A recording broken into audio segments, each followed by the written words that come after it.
Hey guys, Dev finally here with a new video. I know it's been nearly 2 months since the last full SFO video, and I apologize for that. Real life has kept me a bit run down recently. But I'm back, and I'm going to be doing my best to maintain a regular schedule. While I was gone, I was still working on and off on a handful of different videos. One of them was on net neutrality, because it's a topic that's returned to the forefront of everyone's minds in the past week, and will likely stay there for the next little bit due to recent and ongoing happenings on the subject. However, I realized that the arguments I wanted to present in that video required that I lay a rather large foundation on the topic of the pros and cons of capitalism, which just so happened to be the focus of one of the other scripts I was working on during the break.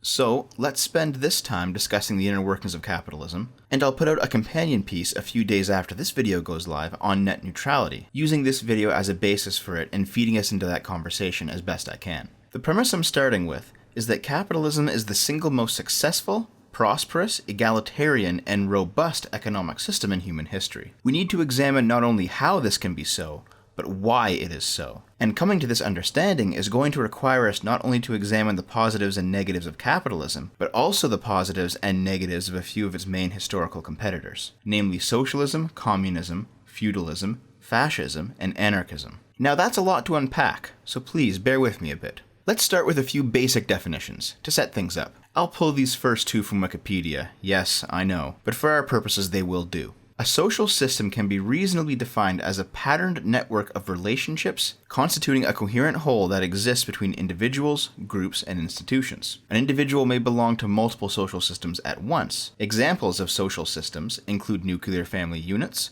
communities, cities, nations, college campuses, corporations, and industries. The organization and definition of groups within a social system depend on various shared characteristics such as location, socioeconomic status, race, religion, societal function, or other distinguishable features. An economic system can be reasonably defined as a system of production, resource allocation, and distribution of goods and services within a society or a given geographic area. It includes the combination of the various institutions, agencies, entities, decision-making processes, and patterns of consumption that comprise the economic structure of a given community. As such, an economic system is a type of social system. From these definitions, we can glean that a social system is an area of human interpersonal behavior that governs a specific part of society. An economic system is a type of social system that governs finance and production, just like a legal system is a type of social system that governs law and order, and the same goes for political systems, cultural systems, and so on. This stuff becomes pretty obvious when you think about it. We can also define our end goal for any given social system being in the service of humanity, meaning a functioning social system must serve the needs of as many people as possible, with a social system being considered more functional than its competitors if it is capable of serving more people, serving the same number of people more efficiently, or serving the same number of people with the same efficiency, but at a higher quality. So quality, quantity, and efficiency. Now, I don't mean this in the strictest of utilitarian terms. In my video titled, When is Political Violence Acceptable?, I do spend some time picking apart utilitarian ethics. But let me give you the cliff notes here. The idea of the greatest good for the greatest number of people sounds moral at a glance, but there is no safeguard in place for the people that fall outside the bounds of the greatest number. This is what is commonly referred to as the tyranny of the majority. If you want a simplistic example of the failure of utilitarian ethics, there's always bike cuck. In any case, this is not what I mean when I say that a social system needs to be in the service of humanity. While it's true that no social system can adequately protect the rights of and provide prosperity for every single human being, it also cannot actively work to violate the rights of or inhibit the prosperity of people not within the system, at least not without sufficient provocation. Now, there are some people who don't actually agree with me on this starting point. A good example of those people would be the hardline multiculturalists. When the claim is made that all cultures are basically the same, that they all have the same value, and that a nation is not intrinsically tied to its national cultures, but instead to all cultures of the world, on an equal basis, regardless of population demographics, or language, or history, or anything else that exists in reality, this is a rejection of the idea that a social system must prioritize people within the system. And there's not really an easy way to bridge the gap between these two points of view. I mean, what's the point of having a social system if the bloody thing doesn't perform its work primarily for the benefits of those invested in it? The multicultural point of view is that any social system must equally accommodate all people, regardless of their participation in the system, and this idea is both impractical and untenable. I mean, you can't continuously withdraw from society more than you deposit, any more than you can do so from a bank. But then again, I don't think that these people have ever had to balance a budget. So maybe I'm not so surprised they think that piling on unrelenting burden is how social systems should work. But if we do accept the idea that a good social system must prioritize an in-group while still not causing harm towards an out-group, that gives us a way to measure the relative effectiveness of the 6 economic systems I listed off earlier. Let's knock off some of the simple ones right away. On anarchism. Anarchism as an economic system, or really as any form of social system, is a complete joke. It doesn't work. It never will. I honestly don't think that the anarchists have any idea about the nature of humanity. I can simply say, go read On the Social Contract, and despite the flaws in that book, this is basically all the refutation anybody needs to throw all flavors of anarchism out the window. Anarchism describes a stateless society where there is no government, no power structure, and no nation. And if this society ever manages to come to fruition, it will be promptly flattened by the next society over that decides to actually unify into any type of fighting force, because a stateless anarchist society will be entirely defenseless. But that doesn't even matter, because when you even get just 2 human beings together, there needs to be some form of self-mediation between them, some basis by which they recognize each other on some level. Even the most primitive, ass-backwards, uncontacted tribes have a power structure, a chief of some kind directing the others, because as it turns out, organization and specialization are good things for society, and an anarchist society by its very definition lacks those virtues. If you want to see anarchy in action, go watch the Thinkeries video on Slab City, and if you want to get angry about it, realize that these people take food stamps from the US government so they can live in houses made of scrap metal in the middle of the desert and spend their time destroying other people's shit. Anyway, it's time for judgment. Remember our criteria. We can judge a social system if it provides for its in-group while protecting the rights of its out-group in its given field, which is, in this case, finance and production. Does anarchism do this? The answer is a resounding no. Not only does it fail to do this, it fails to exist in any meaningful way. And should an anarchist society ever actually exist, it will likely be the result of a massive nuclear holocaust where entire continents are on fire, and the few dozen remaining members of humanity are spending their final moments eating each other because the earth can no longer support life. On feudalism. The case for feudalism as an economic system is another of the weaker ones on the list. Put very simply, feudalism was a system where the noble class owned land within a kingdom, and peasants worked the land in exchange for the right to live on it and subsist off of it. Any excess value the peasantry managed to pull from the land would almost never actually stay in the hands of the peasantry, but return to the nobles who owned the land. Feudalism failed when the Black Plague hollowed out Europe, removing most of the serfs from the equation altogether, as well as a shift in policy away from nobility maintaining their own men-at-arms loyal to them, and through them to the crown, and towards a more centralized professional military. Feudalism did manage to last until the mid-1800s in Russia, however, which would have a huge impact on communism in that country, but that's for later. So, as an economic system, does feudalism provide for the largest number of people possible while still not harming those outside of its system within the sphere of finance and economics? The answer is again obviously no.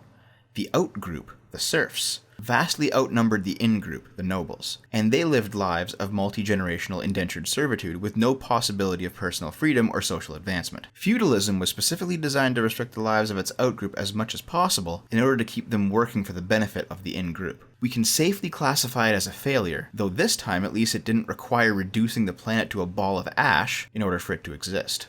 On fascism.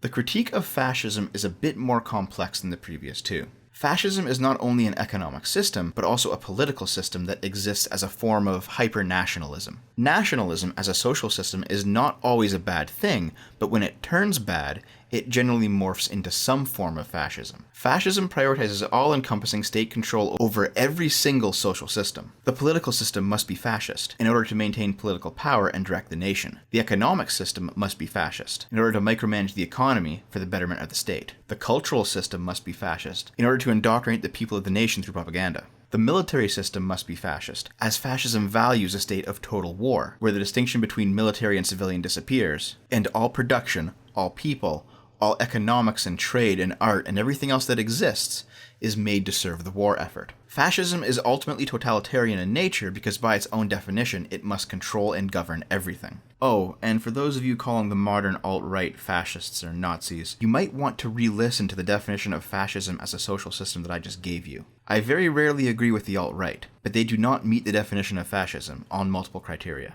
So, let's talk fascist economics. In Alfred Rocco's The Political Doctrine of Fascism, Rocco writes, "Fascism does not look upon the doctrine of economic liberty as an absolute dogma. It does not refer economic problems to individual needs, to individual interests, to individual solutions. On the contrary, it considers the economic development, and especially the production of wealth, as an eminently social concern, wealth being for society an essential element of power and prosperity. But fascism maintains that in the ordinary run of events, economic liberty serves the social purposes best. That it is profitable to entrust to individual initiative the task of economic development both as to production and as to distribution. That in the economic world, individual ambition is the most effective means for obtaining the best social results with the least effort. Therefore, on the question also of economic liberty, the fascists differ fundamentally from the liberals.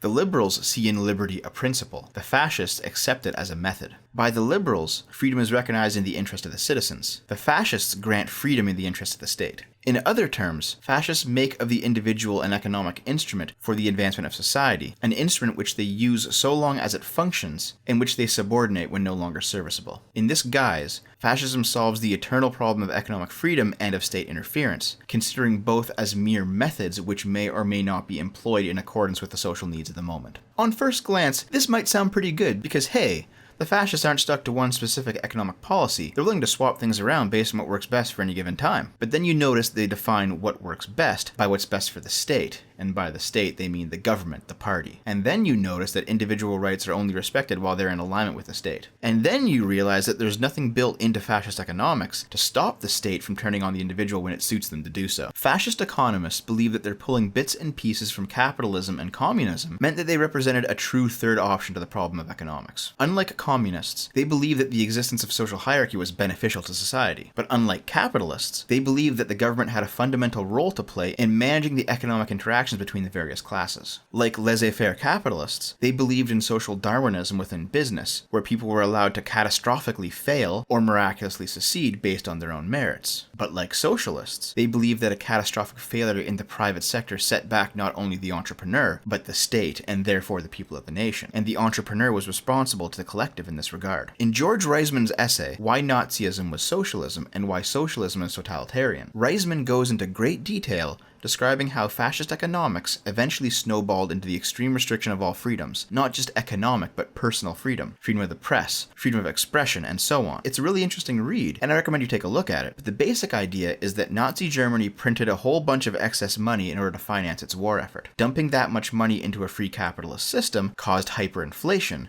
so in response, the German government took control of most of the private businesses, and instituted price controls and rationing of goods. Because of the lack of freedom regarding what could be bought and sold, and at what price and quantity, a large black market developed. In response to the black market, the German government began issuing fines for anybody caught dealing in an authorized business. But the official state economy was so heavily controlled and the black market was so profitable, even excessively large fines could simply be absorbed into the huge profit margins as a business expense. So, the German government had to set up a justice system in which the penalty for black market trade was long-term incarceration or death. A secret network of spies to not only infiltrate black markets but also intimidate uninvolved citizens into keeping their noses clean. And a police force empowered with the authority to dispense swift justice on the spot, due to a jury's obvious willingness to let somebody off easy for selling a couple of pounds of meat. And so, we now have the apparatus for the police state, which extends itself far beyond economics, but exists because excessive government control of an economy requires it to. So, does fascism provide for the largest number of people possible within its in-group, while simultaneously not harming people within its out-group in the realm of finance and production? Again, the answer is no, but not due to its non-existence like with anarchism, or its extremely small in-group and the brutal repression of a massively large out-group like with feudalism. In fact, the in-group of fascism is very well defined as the citizens of a nation. The problem with fascism, as an economic system anyway, is not that it defines a large out-group and then brutalizes them, but that it fails to provide for the economic well-being of its large in-group. Even though fascism's in-group is clearly defined, individuals within the in-group garner minimal economic advantages due to their in-group membership. Of course, fascism clearly does violate the rights of its well-defined minority out-groups, but that has less to do with economics and more to do with other aspects of fascism. On socialism. Ah yes, socialism. Communism's little brother, and often considered a stepping stone for society moving from capitalism to communism. Socialism is defined primarily by social ownership of the means of production. There are many different stripes of socialism, but they are united by the idea of social ownership. The means of production, for those of you who don't know, is socialist and communist lingo for the factories, the farms, and the other locations, equipment, and methods used to produce goods or services. So, in a capitalist society, The owner of a factory would employ workers to run his factory and produce the goods of the factory in exchange for a negotiated wage, which the owner would then turn around and sell on the market. The revenue generated from the sale of the goods would then be used to provide for the wages of the workers, as well as pay the owner of the factory enough for him to live on in exchange for not only the owner's ownership of the factory, but for his work in directing and overseeing the production, the hiring and firing of workers, and the negotiation of sale on the marketplace for his products. Socialists believe that this setup is inherently unethical, that the means of production cannot be privately owned by one person, but must be socially owned. Well, what does social ownership entail? Let's ask an actual socialist. Yeah, I got into a shitty Twitter argument with this person a few months back. I kept it up solely because I knew I was going to be using her stupidity in a video eventually. I won't bore you with the details. You can go read it yourself if you've really gotten bored with hitting your own dick with a hammer and want something a bit more painful. Here's the gist of her argument. Bosses at work don't actually do anything of value. Workers do all the work, and management just gets fat off of it. Therefore, any workplace must be socially owned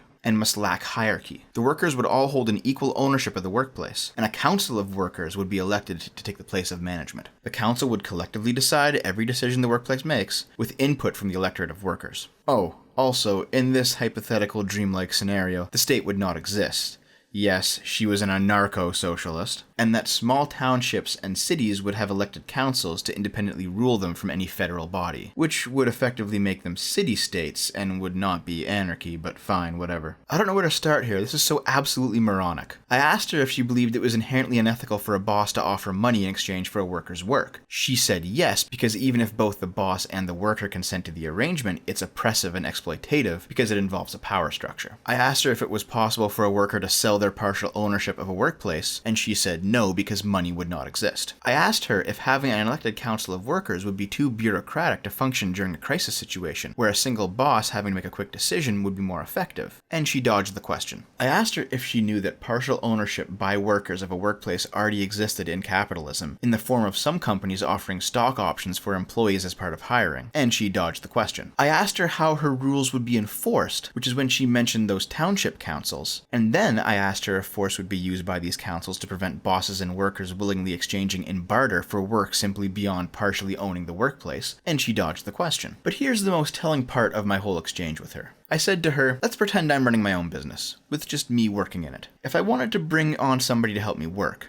expanding my business into a two-person enterprise, I would not be allowed to simply pay them out for their work, right? I would have to offer this other person 50% ownership of my business? She agreed that's how it would work. And then I asked her, well, what if I can't find anybody willing to work as hard as I am on my business? What if the business is my passion project, like say, my YouTube channel or my stream? Why should anybody else deserve an equal share of ownership in the project if to me it's a passion I will invest my all in, and to them it's simply a job? Her reply was striking, and it gave me a hard look into the mind of a true socialist. According to her, I didn't actually feel passionately or work hard on my business the way I describe myself as doing. According to her, all people inherently invest the same amounts of work into all things, as long as they're not being oppressed by capitalism. The idea that some people work harder than others, that some people have passion for their projects, that some people may be considered to be exceptional, was simply a capitalist myth. Everybody's the same.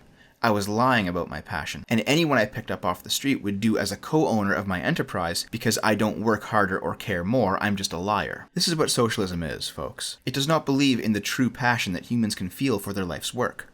It does not believe in a calling. It does not believe that people are capable of becoming more than they currently are. It attributes all differences in work ethic not to ability, talent, competence, education, experience, or passion, but simply due to the oppression present in the boss-worker dynamic. And when that dynamic is removed, socialists believe all human beings to be unchangingly equal in their capacity to work. It does not believe in growth through effort, or successful entrepreneurship, or motivations beyond simply subsisting. Socialism talks about rights, but not responsibility. It talks about alleviating suffering, but not about creating wonders. It talks about survival, but nothing beyond that. It talks about being alive, but not living a full life. But like I said before, this woman was an anarcho-socialist. Maybe all the problems come from the anarcho part of that equation. So, let's talk about state socialism. Well, we kind of already did. A lot of the arguments against fascist economics also apply to state socialism. A contemporary example is Venezuela. The Venezuelan government has seized approximately 30% of the nation's private enterprises, but that 30% consists of almost all vital private infrastructure. And just like what happened with Nazi Germany,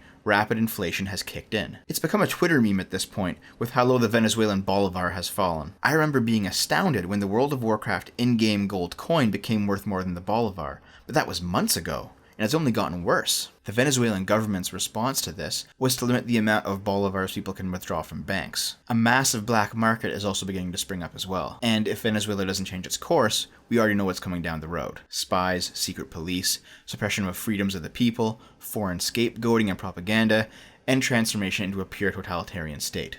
It's a catastrophic collapse of an otherwise viable country based on purely ideological bullshit, and a lot of Venezuelans are starving and dying because of it. The Venezuelan government is committing human rights atrocities against its own people, and I don't care how often they say that they're doing it to try and liberate the working class. Look at you, you fat fuck. You've gained like 50 pounds during one of the worst famines in your country's history, and you've caused it all. And of course, the verified Twitterinos love to talk about how Venezuelan socialism isn't real socialism because it's state tyranny, not understanding that socialism requires state tyranny to exist because the owners of the means of production aren't going to give up those means unjustly unless you impose massive force on them. There's a Twitter verified account called the Official Socialist Party, which, by the way, shows you the real worthlessness of that blue check mark. But this account has some choice takes. Like this, for instance. There needs to be far more discussions and preparations taking place worldwide so that there can be a smooth transition to genuine socialism. Actual socialism has never existed anywhere. It won't exist until global capitalism has ended. Outdated economics get replaced by better ones. A moneyless society with no ruling class is next. You know, there's a lot of things that are just straight up wrong here, but let me touch on one that I haven't mentioned yet in this video. The claim that actual socialism will not exist while capitalism exists. Why not? Can't you go have your actual socialism somewhere while some other group of people somewhere else not in contact with you has a capitalist system? Why does socialism need to be all-encompassing, blanketing over every country and person before it can be considered to be functional or real? Why does the mere existence of capitalism somewhere outside of the borders of socialism cause socialism to fail spectacularly? Is it because socialism necessitates a tyrannical government, and a tyranny requires foreign scapegoats that its propaganda arm can use to distract the people from the tyranny they live under? Is it because if socialism actually existed everywhere, then there would be no more excuses for the government to use for its failure, and it always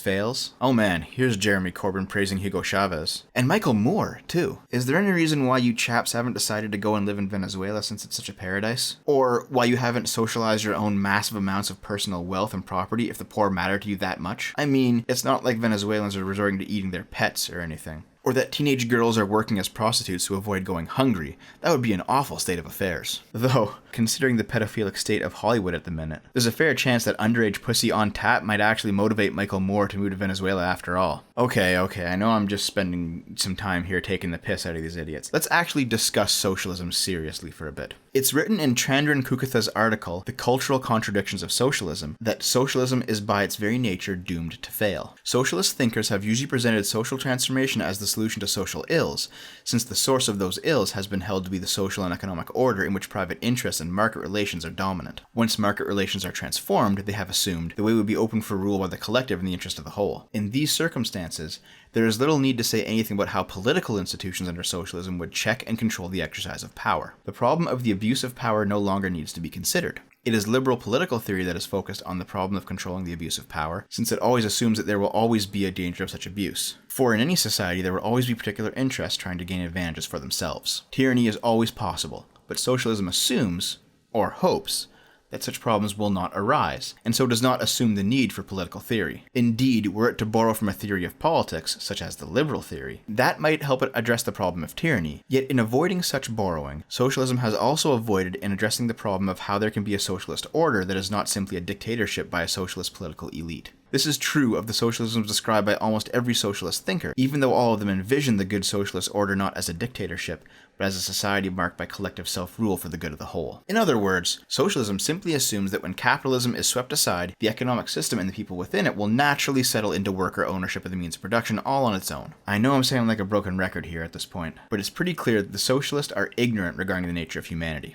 Finally, we come to the judgment of socialism. As an economic system, does socialism provide for a widely established in-group while still respecting the rights of a minority out-group in the realm of finance and production? Well, first of all, socialism lacks an out-group entirely. You could make the argument that socialism's out-group are the bosses or owners or management of a workplace. But unlike communism, which simply wants to kill those people, socialism wants to demote them to the position of co-owner. So unlike anarchism, feudalism, or fascism, socialism wants to absorb as many people as it can into its in-group, from its outgroup until the outgroup no longer exists.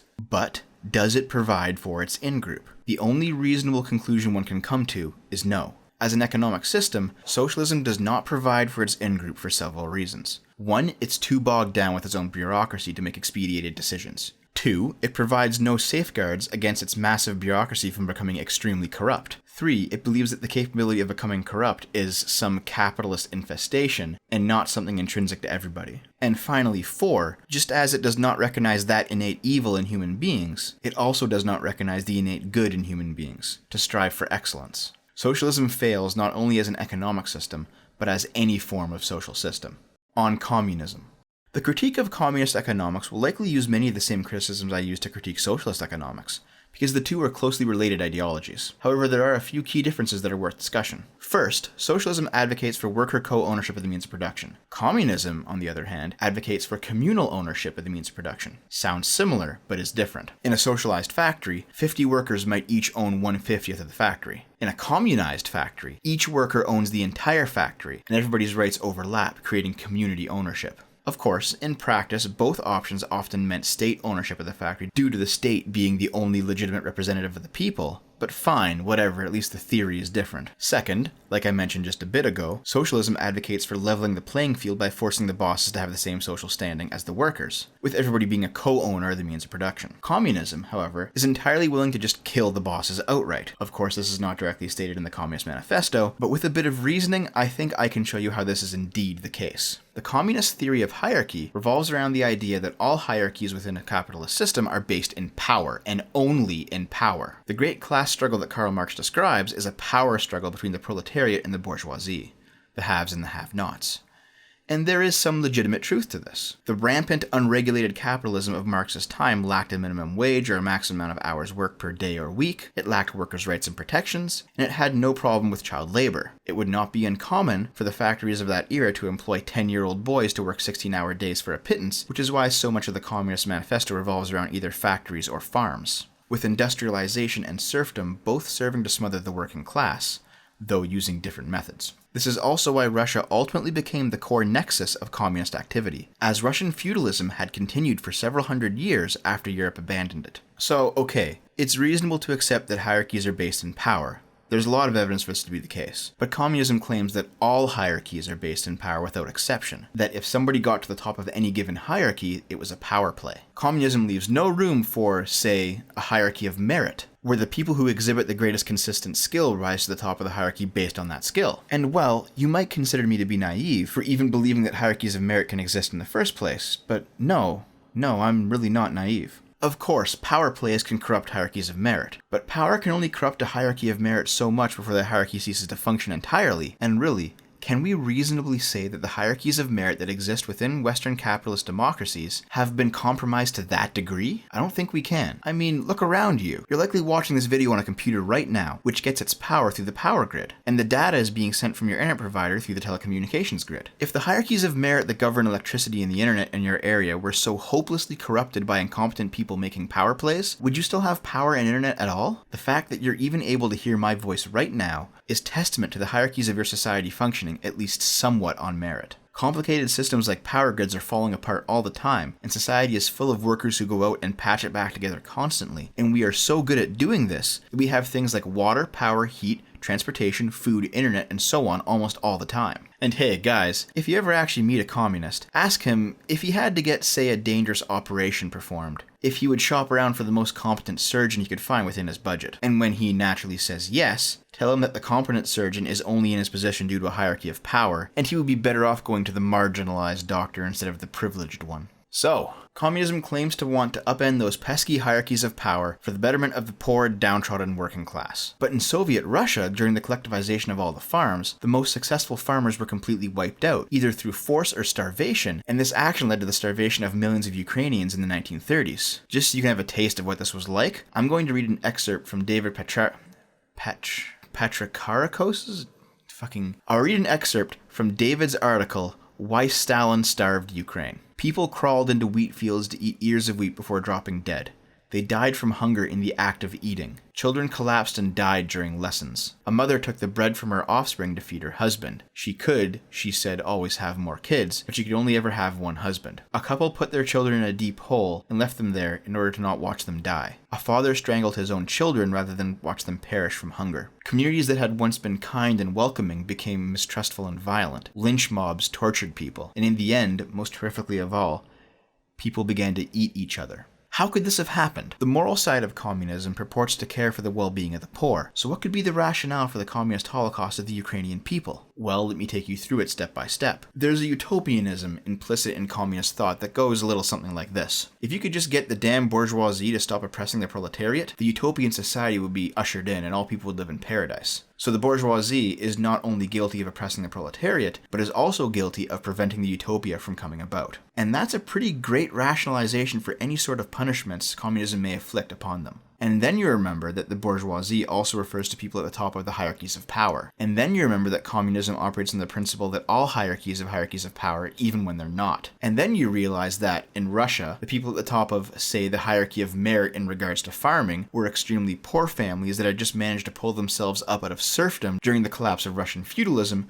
due to them being the most competent farmers in the nation. And then communism, with its obsession with upending hierarchies, comes along and slaughters all of those people, causing a widespread famine because there's no one left who knows how to grow any food. Was this a case of the communists truly loving the poor and having good intentions, but their theory being so fundamentally flawed that it killed a lot of people? No, I don't think so. And this is where we finally come all the way back to communism's hidden desire to kill all their bosses, when socialism simply wants to strip them of their status. In 1937, George Orwell wrote the book The Road to Wigan Pier. It's one of his lesser-known works, up against titans like Animal Farm in 1984, but it's still a very important book. In it, Orwell describes his own real-life travels through the slums, ghettos, and mining towns of the UK, and paints a picture of desperate, grinding poverty. And really, you'd have to be a sociopath to not feel something for the people he encountered on his travels. It made sense that, at least for a short time after those trips, Orwell himself began to advocate for Marxist theories. However, this advocacy was short-lived.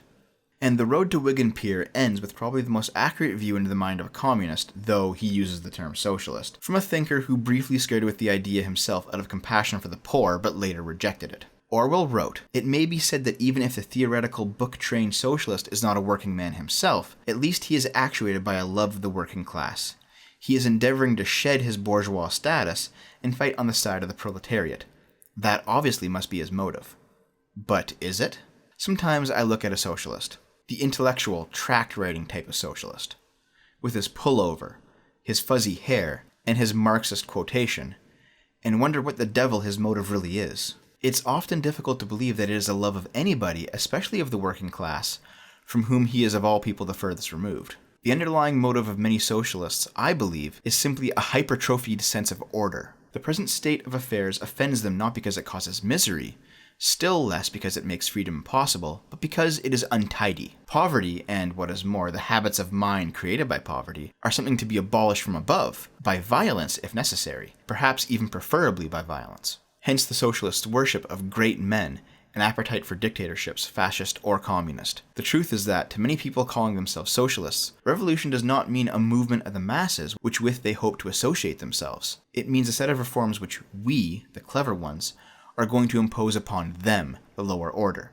On the other hand, it would be a mistake to regard the book-trained socialist as a bloodless creature entirely incapable of emotion. Though seldom giving much evidence of affection for the exploited, he is perfectly capable of displaying a hatred, a sort of queer, theoretical hatred, against the exploiters. Hence the grand old socialist sport of denouncing the bourgeoisie. It is strange how easily almost any socialist writer can lash himself into frenzies of rage against the class to which, by birth or adoption, he himself invariably belongs. Now, to anybody who spends any amount of time on the internet, and especially on Twitter, and especially on the Twitter feeds of anybody with a verified blue checkmark, the person Orwell describes has to sound extremely familiar, from fashion and fanaticism to interest and ideas. He describes a man-child, somebody who lives in the lap of luxury and has never felt true suffering, somebody who dresses themselves up in a specific way to show their status, but spends so much time bad-mouthing that status. He describes their fake rage against the oppressors, while not a peep comes from their mouths about the oppressed. These qualities all have their modern versions, from hipster game journalists, to rainbow-haired she-twinks, to verified Twitterinos. People who spend more time fake raging at whomever they perceive to be the latest oppressor of the day for the benefit of their own social status than they do on actual activism for the sake of the poor. And it becomes very clear exactly what type of people communists, and socialists too, are deep in their core. They do not love the poor. They simply hate the rich. So, let's say a person like this comes along and states to you some rubbish like hierarchies of power function by privileging the powerful and marginalizing the powerless. By the communist's own logic, the claim can be made that because communism privileges hierarchies of power over hierarchies of merit, that under communism, merit is now the marginalized quality. I think this is why communists hate the rich. Because even in the most opportunistic, unregulated of capitalist societies, there will always be at least some people who manage to get rich based off their own merits. And that group will never ever contain the personality types that lead one to accept the philosophy of communism. From this point of view, the communist looks like a jealous, irrational child, determined to tear down everything solely because he wasn't the one that built it. But of course, the communist would never actually admit that to you. They probably wouldn't even admit it to themselves. If you were to ask the communist why he thought in these terms, his answer would be predictable. I care about the poor, and therefore I am a good person. And always in that order. Not I am a good person and therefore I care about the poor, but I care about the poor and therefore I am a good person. Well then, if you were smart, or even better if you felt like trolling him, you would ask the communist, well, when you say you're a good person, that's a position you're privileging. What about the ways in which you're an evil person? Aren't those ways being marginalized? And that sounds kind of funny, but there is truth to it. We all have good and evil inside of us. None of us are perfectly moral. And it's actually important that we recognize this fact. Because if we're cognizant of our capacity to hurt other people, then we can control it. We can make decisions with forethought. But if a person were to truly believe that they were perfectly moral in everything, then what reason would they have to be careful in their dealings with other people? They wouldn't have one. They would simply charge ahead, thinking that because they are perfectly moral, their innate innocuous quality makes charging ahead perfectly safe, and they'd leave a wake of destruction behind them because they would be fool enough to not admit their own failings. In fact, let's say a perfectly moral person exists. And somehow this person was a communist. Best possible scenario. And let's say we as a society give that person the political power needed to make communism unfold in the real world. And as communism unfolds and begins to fail because that is what it will always do, and people begin to die as a result of this, what would a perfectly moral communist do? They would stop communism, at least for a little while. At least to ask the question, what's going wrong? Why are people dying? How do we fix this scenario? They would not charge forward and kill tens of millions of people like every communist leader in the history of humanity has done. This is why you can never trust the moron that says true communism has never been tried, or actual socialism has never existed. The implication is that everyone who's tried it were all morally deficient, but that they, the speaker, somehow have the inhuman morality to make communism work. But they don't. They're human, with failings, and would be corrupted by the absolute power necessary to make communism work, just like you or I would. But they think they wouldn't be corrupted, and they would hold that belief right up to the revolution that finally deposes them and puts them to the sword. Such is the nature of the person that believes in communism. This conversation has taken us far beyond the bounds of communism as an economic system, and for that I apologize. But the failings of communism are so supreme that they cannot be discussed in an economic vacuum. Suffice it to say, communism fails as an economic system for the same reasons that socialism did. It fails to provide for its massive in-group, it fails to account for political excess, and it operates on the hatred of the rich rather than the love of the poor. On capitalism. Finally, we're here to talk about capitalism. I have no clue how long this video is at this point. It's probably pretty long, but hopefully I have done an interesting enough of a job at laying a groundwork for why capitalism just works. Now, there's obviously parts of capitalism that don't just work. I mentioned them earlier regarding child labor, a lack of workers' rights, and the horrible conditions of the industrial era factories. Those horrors make me fully understand why Marx and other thinkers of his time sought desperately for an alternative to capitalism. But those conditions don't exist in functioning Western capitalist democracies, at least not often, and I don't think that any reasonable person nowadays would object to government intervention if something like that started to come back. In essence, a communist idea of what capitalism is about 150 years out of date. The factories that Marx railed against, they don't really exist anymore. We have child labor laws now, and minimum wage laws, and maximum work laws, all reasonable restrictions that prevent an immoral employer from working their employees to death. Remember when I said that we can judge an economic system to be successful based on its providing for its in-group while not harming its out-group? Well, industrial era capitalism did fail that test, but modern, moderate regulated capitalism does not. But why does capitalism work? Well, that's a bit more complicated. Unlike the 5 other economic systems,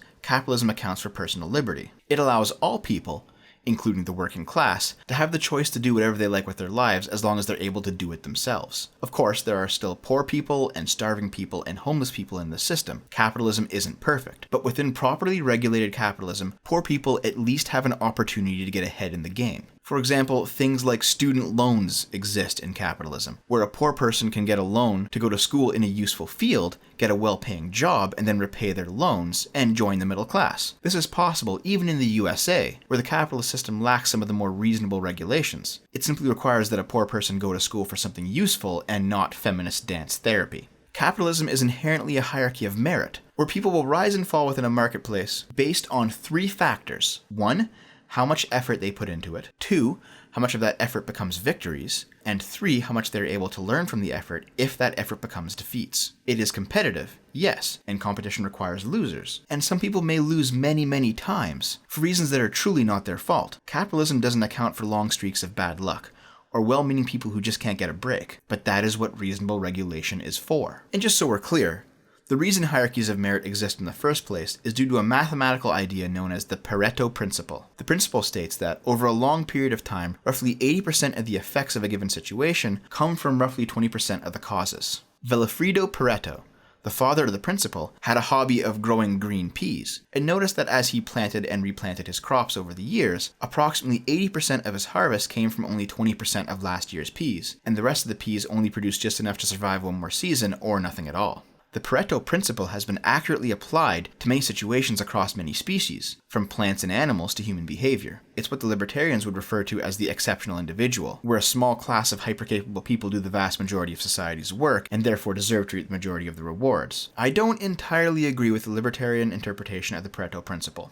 But at the very least, I know that the libertarians understand the principle better than the communists, mainly because the communists would never be able to grow peas in the first place. A great way to explain why Western capitalist democracies function so well is to look at both the needs of the individual and the needs of the state. In, say, a communist system, the needs of the state directly oppose the needs of the individual. They push against each other, where the individual need to benefit from his work and the state need to collectivize and redistribute all work naturally oppose each other. Using the same type of comparison, fascist economics allowed for success or failure based on merit, but only made it a matter of social collective interest when failure occurred. In other words, fascism did not reward success, but it did punish failure, for the reason of sabotaging the state's economy and wasting the people's resources. Western liberal capitalist democracies generally don't do this. In fact, when they function correctly, they do the opposite. We consider it a matter of social collective interest only when an economic endeavor succeeds. In other words, we reward success, but we do not punish failure, because we understand that failure in economics is punishment enough all on its own. Just like with communism, fascism pits the economic forces of the state and the people directly against each other. But within capitalism, the needs of the individual and the needs of the state are aligned. It's in the best interest of the individual to benefit from his work for obvious reasons, but it's also in the best interest of the state that the individual benefit from his work, due to the wider benefits of trade with other individuals. Still don't get it? Here's a scenario that might help. Let's say you have a carpenter, and he makes chairs. The chairs he makes have a market value of $10 per chair. He can sell them for $10. And let's say you have a baker, and he bakes bread. The loaves of bread he bakes have a market value of $10 per loaf of bread. I know, we're just using hypothetical numbers here. At first glance, it might seem like one loaf of bread is equal in value to one chair, and to the marketplace at large, that's true. But it's not true to the carpenter or the baker. The carpenter has so many chairs, and he makes them so easily, they're not worth $10 to him personally. He's probably not going to go out and spend 10 of his own dollars on a chair when he can make his own. And the same goes for the baker. His bread isn't worth $10 to him either. So if the baker and the carpenter were to come together and decide to trade one loaf of bread for one chair, even though both objects are worth the same amount of money, each person values the other object more because it's something they don't have and can't easily make themselves. It was a completely fair trade, $10 for $10, but the baker and the carpenter each got something of higher value to themselves in the trading. Everyone walks away happier, but more importantly, everyone walks away with more value than they had before. And by the way, that's the point of money, socialists. Money has no power in itself. It's simply a way of easily facilitating a barter system, where all individuals in a given market value everyone else's goods more than their own, and are all willing to trade in such a manner that everyone ends up with more personal value than what they started with. Of course, there will be people that exploit the system, people who steal or sell fake goods that aren't worth their price, and so on. But the combination of an intelligent, well-educated population, market forces that allow quality to naturally dominate over time, and in the most extreme cases, government regulation, can adequately tackle the problem of economic exploitation. This example also illustrates the value of specialization, a concept that the anarchists can't seem to wrap their head around. A carpenter can, over time, learn to build better quality chairs more quickly and cheaply if he keeps practicing his craft. A baker can learn to bake better quality bread for the same reason. But if everyone had to learn every single skill, then nobody would produce anything of exceptional quality. Tell me, anarchists, how many part-time doctors does it take to cure cancer? And I know that arguing from results is kind of a no-no, but let me indulge myself a little bit here. If capitalism is so flawed and weak and awful, why hasn't it been crushed yet? Why do things held in community always fall apart in comparison to things held privately? If these systems actually worked and didn't run counter to human nature, why do people still not put their garbage in public garbage cans? Why do parks need public works departments to regularly clean and maintain them? Or on a larger scale, why didn't the Soviet Union outlast the United States? Why has prosperity worldwide only improved under capitalism in the long term? Why hasn't this stuff worked? Oh, and the answer is not because it's never been tried. It's clearly been tried. You just don't like the results. Believe it or not, sometimes the stated outcome on a theory does not line up with the actual outcome of the practice.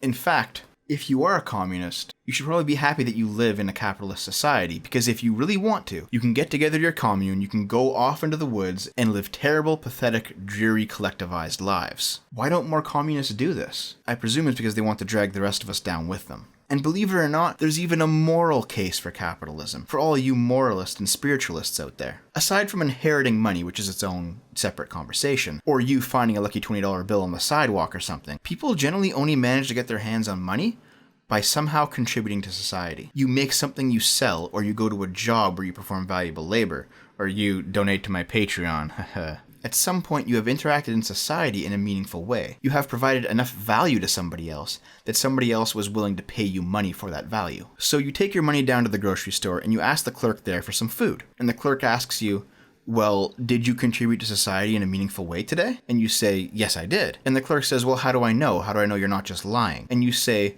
well, I provided value to another person and he gave me this money in return. And the clerk says, okay, that's great. And then he takes your money and then you get your groceries. That's the underlying conversation that happens when you go shopping for groceries. And the money that you give the clerk eventually makes its way back to him in the form of wages for his labor, and the cycle continues. In this instance, possession of money can be seen as proof of contribution to society, which does have moral implications. I know this isn't perfect because there are certainly jobs that should be getting paid more for moral reasons that currently aren't. But we're getting there. No, really, we're getting there. Capitalism is the reason we're living in the age of technology. Capitalism is the reason that there have been massive quality of life increases worldwide in the past 100 years. Capitalism is the reason that when the United Nations stated their intent to cut world poverty in half by 2015, they managed to hit that mark in 2011. Capitalism is not just the mindless pursuit of wealth until the entire system destroys itself. At least, not if it's properly regulated with the interests of the individual at heart. Capitalism is a system where people can act freely in accordance with their own desires. And if the fruits of the work they perform in the service of their desires has some worth to their fellow man, capitalism allows them to survive and thrive off of those fruits. But of course, capitalism isn't perfect either. There's still a lot of people out there who fall through the cracks. But a well-regulated, but not state-controlled capitalist economy, interfered with by the government not for the benefit of the state or the collective, but for the benefit of the individual, and only interfered with so that they may freely contribute value to one another, will have the tools that we need, not to help the poor, but to allow the poor to help themselves. And let me corrupt the Winston Churchill quote here a little bit, for my own ends. Capitalism is the worst form of economics, except for all those other forms that have been tried from time to time. Thank you guys for listening to this one. As I'm currently recording this, the audio file is an hour and a half long. It's going to be quite the editing job. Thank you to everybody who supports my work on Patreon. Thank you to everyone who tunes in, or even better, who subscribes to my Twitch stream, which I do generally about 4 times a week. Thanks to everyone who is in the Discord and being enthusiastic and asking me about where the video is. I know it took me a long time. I'm hoping to get this up on November 30th. I'm going to work very hard to try to make that to be the case. If you enjoyed the video, please consider subscribing because I do upload this content at least semi-regularly. And if you believe that in this capitalist system of ours, my passion project here has provided you with enough value to warrant giving me some money for, please consider heading over to patreon.com/shortfatotaku. Thanks for listening, guys. I love you. In the Soviet Union, if you want to buy an automobile, there is a 10-year wait. And you go through quite a process when you're ready to buy, and then you put up the money in advance. So there was a young fellow there that had finally made it, and he was going through all the bureaus and agencies that he had to go through and signing all the papers, and finally got to that last agency where they put the stamp on it. And the man then that had made the final stamp of the paper, taking the money, said, "All right, come back in 10 years and get delivery of your car." And he said, "Morning or afternoon?" And the fella said, "Well, 10 years from now, what difference does it make?" He said, "The plumber's coming in the morning."